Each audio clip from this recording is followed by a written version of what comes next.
వేణుగోపాల్ రెడ్డి గారు నమస్కారం. నమస్కారం అండి.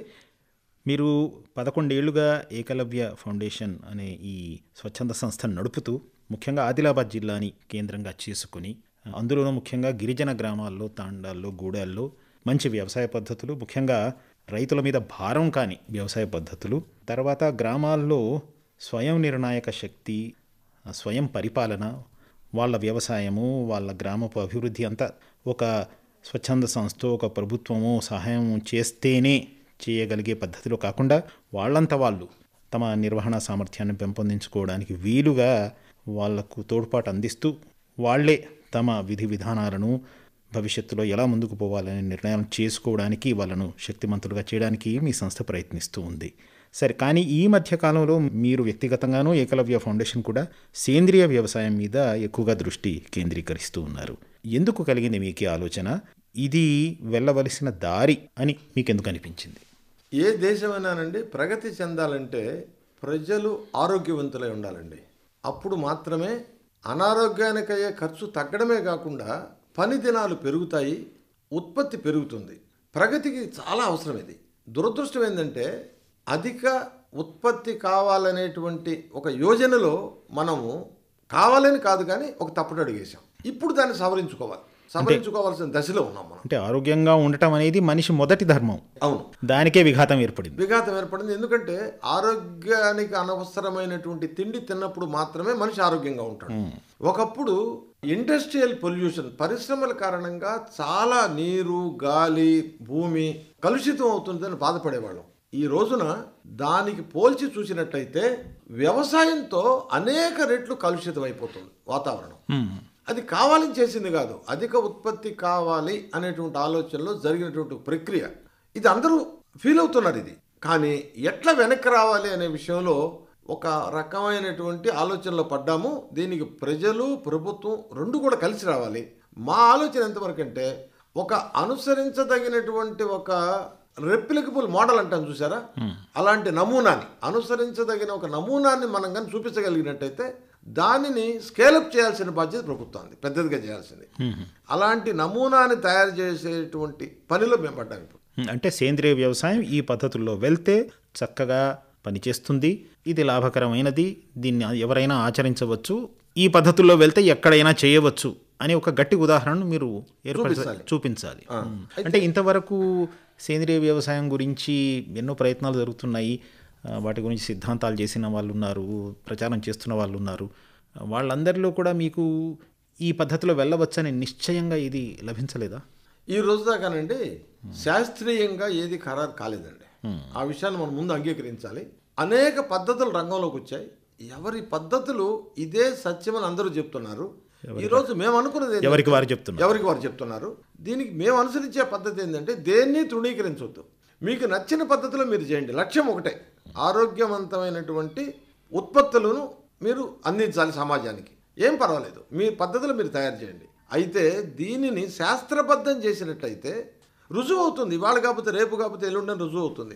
అయిన తర్వాత ఏదైతే సరి అయినది రుజువు అవుతుందో ఆ రోజు అందరం దాన్ని ఆమోదిద్దాము అనే లైన్లో అనవసరమైనటువంటి తగాదాలకు వెళ్లకుండా అందరినీ కలుపుకొని ఎక్కడే మంచి ఉన్నదో తీసుకోవాలి అనేటువంటి ఉద్దేశంతో మేము ముందుకెళ్తాం. సరే, ఇదేమో మీ సైద్ధాంతిక దృష్టి. అయితే ఆచరణాత్మకంగా ఇలా వెళ్ళవచ్చు, లేక మీరు ఎంచుకున్న ప్రదేశాలలో ఈ పద్ధతి అనువైనది, ఈ పద్ధతిలో వెళ్ళవచ్చు అని ఒక నిర్ధారణకి రావడానికి, అంటే ఏదో ఒక మార్గాన్ని, సాంకేతిక పద్ధతులను మనం ఎన్నుకోవాలి కదా. ఆ నిర్ధారణలకు ఎట్లా వచ్చినారు, ఎలా ఎంపిక చేసుకుంటున్నారు మీరు? మేమైతే అధిక శాతం పాలేకర్జీ చెప్పినటువంటి విషయాలను ఆమోదిస్తున్నామండి. అధిక శాతం మాత్రమే.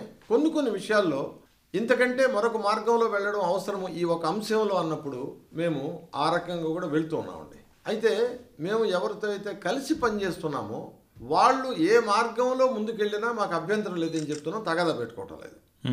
అయితే ఇప్పుడు దాకా జరుగుతున్నటువంటి పనిలో ఇంకా జరగవలసిన పని ఏమిటంటే విషయ ప్రస్తాపన చేస్తున్నారు, ప్రచారం జరుగుతున్నది, కానీ కింది స్థాయిలో ఎంతమంది ఎవరు ఎక్కడ చేస్తున్నారు అనేటువంటి సమగ్రమైన సమాచారం ఎక్కడ అందుబాటులో లేదు. అంటే సేంద్రియ వ్యవసాయం ఎవరు ఎక్కడ ఏ రకంగా ఏ స్థాయిలో చేస్తున్నారు, ఎంత ఉత్పత్తి వచ్చింది, ఏ వస్తువు వచ్చింది అనే విషయంలో ఎక్కడ సమగ్ర సమాచారం లేదు. అసలు ఇది సేంద్రియమా కాదా అని అనాలంటే ఎవరు ఇదమిద్దంగా చెప్పలేరు. దాని ప్రమాణాలు ఏమిటి? ప్రమాణాలు చెప్పలేరు. కొనేవాడు దాన్ని రుజువు చేసుకోలేడు. 50 రూపాయలు కిలో ఉన్న వస్తువు 150 రూపాయలు అమ్మకం జరుగుతుంటే సేంద్రియం అయ్యి ఉంటుంది అనుకుంటున్నారు ఇవాళ. కాబట్టి ఒక వారం రోజుల క్రితం ప్రభుత్వం నుంచి ఒక ప్రకటన వచ్చింది, ఎవరైనా సరే ఆ రకంగా అమ్ముతున్నట్టయితే దానిని నిర్ధారణ చేసి ఉండాలి ఆ వస్తువుని, లేకపోతే మీరు సేంద్రియం పెడితే అది చట్ట వ్యతిరేకం అవుతుందని మొదటిసారి ప్రభుత్వం వైపు నుంచి వచ్చింది. ఈ విషయాలు కూడా పరిగణలోకి తీసుకోవాలి. అందులో వీటన్నిటికంటే మనకు ఇబ్బందికరమైన విషయం అండి, ఉత్పత్తి చేసే వ్యక్తి పంపిణీ చేయలేడు, అది వేరే పని. ఉత్పత్తి పంపిణీ అనేది రెండో పని. ఈ మధ్యలో వాల్యూ ఎడిషన్ అని ఉంటుంది. కాబట్టి కొనుగోలుదారుడికి అవసరమైన విధంగా దానిని తీర్చిదిద్దాలి ఆ వస్తువుని, అది వేరే పని. అందుకు అవసరమైన శిక్షణ ఇవాళ రైతులకు లేదు. వీటన్నిటినీ పరిగణలోకి తీసుకుని మాత్రమే ఒక నమూనాను తయారు చేయాలి రాబోయే 3 సంవత్సరాల్లో అని మేము భావిస్తాం. పొలము నుంచి వినియోగదారుడి దాకా ఈ మొత్తం ఈ మార్గంలో ఈ దారిలో ఉండే అన్ని అంశాలను కూడా కలుపుకొని ఒక సమగ్రమైన ఆచరణాత్మకమైన పద్ధతిని నెలకొల్పాలని అనుకుంటున్నారు. అందులో అసలు ముందు మేము రైతు దగ్గరికి వెళ్ళేది, మేమేం చెప్తున్నామంటే నీ భూమి విషపూరితం అయిపోయింది, దాన్ని బాగు చేసుకోవాలి, ఇది మొదటి లక్ష్యం. రెండవది, నీవు ఆరోగ్యవంతమైన భోజనం నువ్వు తినాలి ముందు, నీ కుటుంబం బాగుండాలంటే. మూడవది, నువ్వు సమాజానికి ఇచ్చేది విషం కాకూడదు, అది కూడా అమృతం కావాలి. కాబట్టి నువ్వు ఎవరి కోసమో సేవ చేస్తున్నావు అనుకోవద్దు, నీ భూమిని కాపాడుకుంటున్నావు, నీకు నువ్వు సేవ చేసుకుంటున్నావు, సమాజానికి కూడా సేవ చేసుకుంటున్నావు. ఈ చేసే దారిలో నాకు చాలా డబ్బులు రావాలని ఆశ మళ్ళీ పడకూడదు మనం. ఇది కేవలము డబ్బున్నటువంటి మహారాజులు తినేటువంటి తిండి మాత్రమే అనేటువంటి పరిస్థితే ఇవాళ ఉంది కాదు. ఇది సామాన్య మానవుడికి కూడా సామాన్యమైన ధరలకు అందుబాటులోకి రావాలి, ఇవాళ కాకపోతే రేపటికైనా సరే. అప్పుడే సమాజం బాగుపడుతుంది. అందులో మామూలుగా ఏం చెప్తున్నాం మనం, అతి తక్కువ పెట్టుబడితో ఇది వస్తుంది అని మనం అంటున్నప్పుడు కొద్దిగా తక్కువ పండవచ్చు కూడా, ఒప్పుకుందాం, అంగీకరిద్దాం. అతి తక్కువ పెట్టుబడితో వచ్చినప్పుడు మీరు అధిక ధర కావాలని కోరుకోవడం కూడా సరైన ఆలోచన కాదు కదా. కాకపోతే మొదట 2-3 సంవత్సరాలు దాని నుంచి వచ్చేటువంటి దిగుబడి తగ్గుతుంది కాబట్టి కొంత ఆశించడంలో తప్పు లేదు. కానీ అంటే భూమి సేంద్రియ వ్యవసాయానికి అలవాటు పడే వరకు అంత మాత్రం చేత శాశ్వతంగా మంచి ధర రావాలి మీరు కోరుకోవడం సమాజానికి న్యాయం చేయడం కాదు. రైతుగా న్యాయమైన ధర మనకు అందరికీ అందుబాటులోకి రావాలి, అందరూ ఆరోగ్యంగా ఉండాలి. మీరు అసలు వ్యక్తుల్లోనే మార్పు రావాలి, వాళ్ళ మానసిక దృష్టిలో మార్పు రావాలి, అసలు వ్యవసాయం ఎందుకు చేస్తున్నాం అన్న దానిలో కూడా గత 3, 4, 5 దశాబ్దాల్లో ఏర్పడిన ఆలోచన పద్ధతి ఏదైతే ఉందో ధోరణి, అది కూడా మారాలి అని అంటున్నారు. తప్పనిసరిగా మారాలండి. మారినప్పుడే వీలవుతుంది. ఉండి తీరవలసింది మన ఆవు.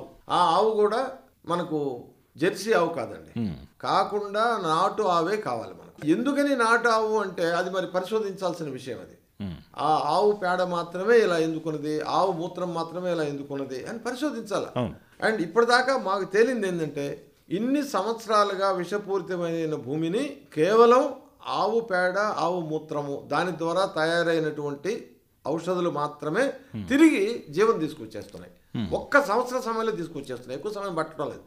మనం 10 ఏళ్ళు 15 ఏళ్ళు ఇది వేసినప్పటికీ అదే ఒక్క సంవత్సరంలో ఇది అనుభవం వల్ల తెలుస్తోంది. దానికి కావలసిన శాస్త్రీయ ఆధారం ఏమిటో అది తెలుసుకోవాల్సిన అవసరం ఉంది, తెలుసుకోవాలి. రెండవది, ఈ రోజు ఆవును పెంచాలి వచ్చేసరికల్లా దానికి కావాల్సినటువంటి వనరులు లేవు, వీళ్లు లేవు, ఇంట్లో సౌకర్యాలు లేవు, అలవాటు మారిపోయినాయి. ప్యాకెట్ పాల్గొనే అలవాటు అయిపోయింది పల్లెటూర్లలో కూడా. దీంతో ఒక్కసారి ఈ ఆలోచన మారడం ఎట్లా అనేటువంటిది కూడా పెద్ద ప్రశ్నార్థకమైంది. అందుకనే మేము పోయే ధోరణి ఏంటంటే, ఏ గ్రామంలోకైనా ఖచ్చితంగా మొట్టమొదటి మేము చేసేదే రైతు సంఘం పెడతాం. వాళ్ళల్లో ఆర్థిక క్రమశిక్షణ రావడం కోసం మనం ప్రతి నెల కలవాలి, కొంత పొదుపు చేసుకోవాలి. పొదుపుకి దీనికి సంబంధం ఏంటంటారు వాళ్ళు. కాదు, పొదుపు చేసుకోవాలి, ఆర్థిక క్రమశిక్షణ కావాలి. విత్తనాల దగ్గర నుంచే అప్పుకెళ్ళేటువంటి దౌర్భాగ్యం పోవాలి మనకు అని ఆ రకంగా మొదలు పెడతాం. ఇప్పుడు వాళ్ళు చేస్తున్నటువంటి వ్యవసాయానికి కావాల్సిన సహకారం ఇస్తూ వస్తాం. కానీ మూలంగా చెప్పే విషయం ఏంటంటే, మనం అందరం కలిసి కట్టుగా నిలబడ్డప్పుడు మాత్రమే మన కొనుగోళ్లు, మన అమ్మకాలు కలిసికట్టుగా చేస్తే ఆదాయం వస్తుంది అనేటువంటి అంశాన్ని వాళ్ళ దృష్టిలో తీసుకొస్తాం. ఉదాహరణకి ఈ సంవత్సరము ఒక ఫెడరేషన్, మేము ఏదైతే ఇవి రైతు సంఘాలు పెట్టామో వాటన్నిటిని కూడా ఫెడరేట్ చేసాం. ఆ ఫెడరేషను 1000 క్వింటాళ్ళ సోయాను కొన్నది ఫెడరేషన్, ఏకలవ్య ఫౌండేషన్ కాదు. కొన్నందువల్ల ఏమి ప్రయోజనం వచ్చిందే నేను అడిగాను అక్కడ బాధ్యతల్ని. వాళ్ళు అన్నారు, ఒక్కొక్క క్వింటాల్కి 300 రూపాయల చొప్పున ఆదాయం రైతుకు వచ్చింది అన్నారు. అదే కావాలి. తిరిగి ఫెడరేషన్ అమ్మి వేస్తే బయట దాంట్లో వచ్చిన ఆదాయం కూడా వాళ్ళకి పాకం పంచబడుతుంది. వాళ్ళకి అర్థమైంది ఇప్పుడు మేమందరం కలిసికట్టుగా నిలబడితే మాకు ఆదాయం వస్తుంది. ప్రభుత్వాన్ని తిట్టుకోవడము, ఇది ఎక్కడి ఉదాహరణ చెప్తున్నారు మీరు? ఇది ఆదిలాబాద్ జిల్లా పుట్టూరు కేంద్రంగా జరిగింది. ప్రభుత్వాన్ని తిట్టుకోవడం, మార్కెటింగ్ శాఖను తిట్టుకుంటూ కూర్చోవడం కాకుండా ముందు మనం కలిసి నిలబడగలుగుతామా? మనం కొనుక్కునేటువంటి 10 వస్తువులు కూడా 100 మందిని కలిపితే 1000 ఒక్కసారి కొనుక్కోగలుగుతామా? నేను ఇవాళ మార్కెట్కి వెళ్ళాలి, నా దగ్గర 50 క్వింటాల్స్ ఉన్నాయంటే ఎవరు వస్తారండి మార్కెట్? బొంబాయి వాడు ఎవడు పలుకుతాడు? కానీ నా దగ్గర 5000 క్వింటాలు ఉన్నాయంటే, లేదా 5000 టన్నులు ఉన్నాయంటే నాకు బొంబాయి పలుకుతుంది, కలకత్తా పలుకుతుంది, నాగపూర్ పలుకుతుంది. కాబట్టి అది కలిసినప్పుడే సాధ్యం అవుతుంది. ఈలోగా కేంద్ర ప్రభుత్వం కూడా వ్యవసాయ ఉత్పత్తుల్ని, ధాన్యాలను ఎక్కడి మార్కెట్లో ఎక్కువ రేటు ఉందో కూడా తెలుసుకొని అమ్మే ఒక పద్ధతిని, వ్యవస్థను కూడా ఏర్పరిచారు. సో ఇలా సంఘటితంగా రైతులు ఏర్పడితే ఫెడరేషన్లుగా వాళ్ళు ఈ ప్రయోజనాన్ని, ఎక్కువ ధర పొందాల్సిన అవసరం ఏదైతే ఉందో దాన్ని ఇప్పుడు సాధించుకోవడానికి ఎక్కువగా వీలుంది. అట్లాగేనండి. ఇప్పుడు రెండో పని ఇంకా మేము మొదలు పెట్టలేదు. లక్ష్యం ఏం పెట్టుకున్నామంటే రాబోయే 3 సంవత్సరాల్లో ప్రభుత్వం ఒక పద్ధతి పెట్టిందండి. అదేంటంటే PGS సిస్టమ్ అన్నది, పార్టిసిపేటరీ గ్యారంటీ సిస్టమ్. కనీసం 500 రైతులు ఉన్నట్టయితే ఒక జట్టుగా ఏర్పడి వాళ్ళు ఆ జట్టుని రిజిస్టర్ చేసుకుంటారు. మాకు ఇది కావాలి, మాకు గుర్తింపు కావాలి మేము పండించే వస్తువులు. కానీ ఆ గుర్తింపునిచ్చేటువంటి బాధ్యతను ప్రతి జిల్లా వ్యవసాయ శాఖకి ఇచ్చారు. కాకుండా వెలుక్కి ఇచ్చారు, మాలాంటి స్వచ్ఛంద సంస్థ కూడా ఇచ్చారు. కాబట్టి మేము ఏం లక్ష్యం పెట్టుకున్నామంటే ఒక 7 రెవెన్యూ డివిజన్లు తీసుకొని ఇందులో ఒక 600 జట్లు ఇటువంటివి నియామకం చేయాలి. వీటన్నిటిని కూడా ఇంటర్నెట్లో ఎక్కిస్తాము. వీళ్ళకి ఒక నెంబర్ వస్తుంది, అందులో ఉండే ప్రతి రైతుకి ఒక ప్రత్యేకమైనటువంటి సీరియల్ నెంబర్ ఉంటుంది. వీళ్ళు ప్రతి నెల సమావేశం అవుతుంటారు. తామలోనే తాము ఇక్కడ జరుగుతున్నది ఆర్గానిక్ అని వాళ్ళ ముందు సర్టిఫై చేసుకుంటారు. వాళ్ళ పైన మేము సర్టిఫై చేయాలి. ఆ విధంగా జరగడం ద్వారా 3 సంవత్సరాలలో మొదటి సంవత్సరం గ్రీన్ అని, రెండో సంవత్సరం గ్రీన్ అని, మూడో సంవత్సరం ఆర్గానిక్ అని చెప్పి ఒక సర్టిఫికేట్ ఇస్తాం. వాళ్ళు బయట అమ్ముకోవడానికి కావాల్సిన అర్హత వస్తుంది.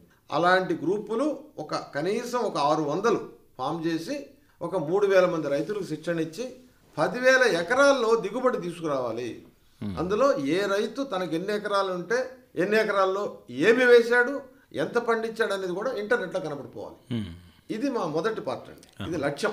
ఆ లక్ష్యంతో పని మొదలుపెట్టి ఈ 10,000 ఎకరాలు ఏ ప్రాంతంలో చేయాలనుకుంటున్నారు? మొత్తం తెలంగాణ అండి. మేము ఎంపిక చేసుకుంది ప్రస్తుతానికి ఇటు ఆదిలాబాద్ జిల్లా ఒక ఏరియా ఎంపిక చేసుకున్నాం, మెదక్ జిల్లా, అట్లాగే వికారాబాద్ జిల్లా, కల్వకుర్తి దగ్గర ఒక ప్రాంతాన్ని ఎంపిక చేసుకున్నామండి, నల్గొండ. ఈ మొత్తంలో కలిపి మేము ఒక 7 రెవెన్యూ మండలాలు, ఒక 200 రైతు సంఘాలు, ఒక 600 ఈ రైతు గ్రూపులు, ఈ PGS గ్రూపులు, 10,000 ఎకరాలు. ఇది మా 3 సంవత్సరాల్లో 17, 18, 19, 19, 20లో మా లక్ష్యం. ఈ ఆలోచనతో ముందుకెళ్తున్నాం. మీరు సమయం తీసుకొని ఏకలవ్య ఫౌండేషన్ చేస్తున్న బృహత్ కార్యం గురించి చక్కగా వివరించారు. ధన్యవాదాలు. నమస్కారం.